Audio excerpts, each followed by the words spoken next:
want to make it clear, this law enforcement district millage is not a new tax.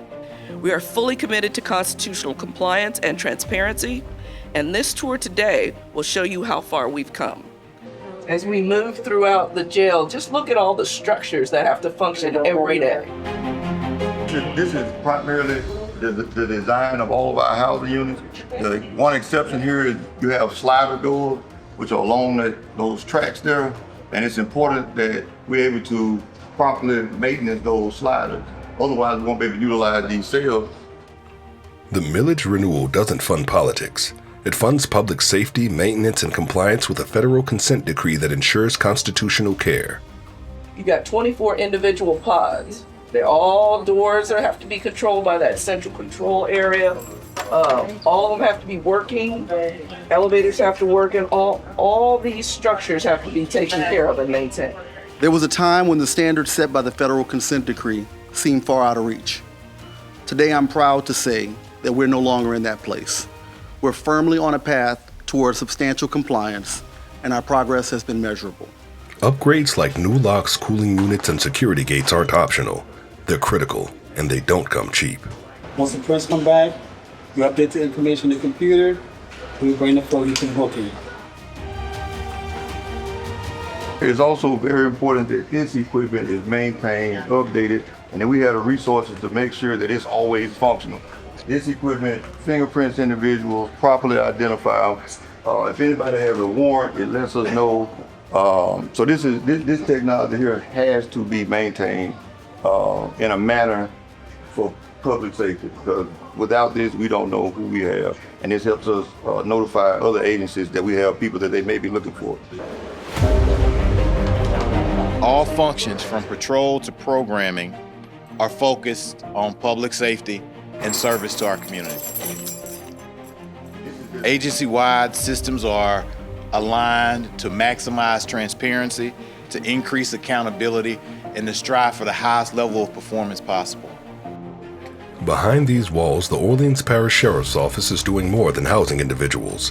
It's working to protect safety, dignity, and the future of our entire parish.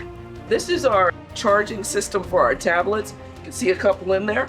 It allows our residents to not have to wait around trying to use those phones around the wall. There was like 4 of them there. When we got here, most of them were broken. The video visitations were all broken machines. We left, we said, we're not gonna stay with this old technology, we're gonna go with the new technology. It took a while, we got it in here. Our new contract also comes with free phone calls every day and a free video call each week. So we really want this to be educational. We have a literacy program we want to put in here. We've already looked at. We want them to be able to go to church. We want to get them to the things that are going to get them to a better life. School. There's big opportunities for training and education with these tablets. I have seen the impact on people's lives, and that's the only way that I gauge success. Not how much money is raised, not how much money is spent, but how many lives have been changed by the very operations that you implement within your department. This is about people, our deputies, our staff, and those working hard every day to keep the jail running safely and responsibly. Our staff provides over 27,000 fresh meals for people in custody, serving over 1,300 residents, meals 3 times a day. The entire operation, this is the pod shack. This is where everything that comes in and is unloaded is going to be washed and sanitized through these machines right here. We operate and maintain an entire warehouse. All operational items from clothing to hygiene items, supplies, food, and cleaning materials are all distributed through this warehouse. It serves as a small shipping facility, receiving and delivering support for the operations every day. Essentially, we're a mini city. On average, folks have been in here 8 to 9 times. We have an 83% recidivism rate. We've got to do something else.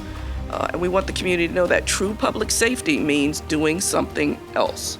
Through the millage, we've invested in safety, in people, in justice that centers on rehabilitation and humanity of those both in our custody and who work here. This renewal ensures we can meet today's needs without pulling from tomorrow's priorities.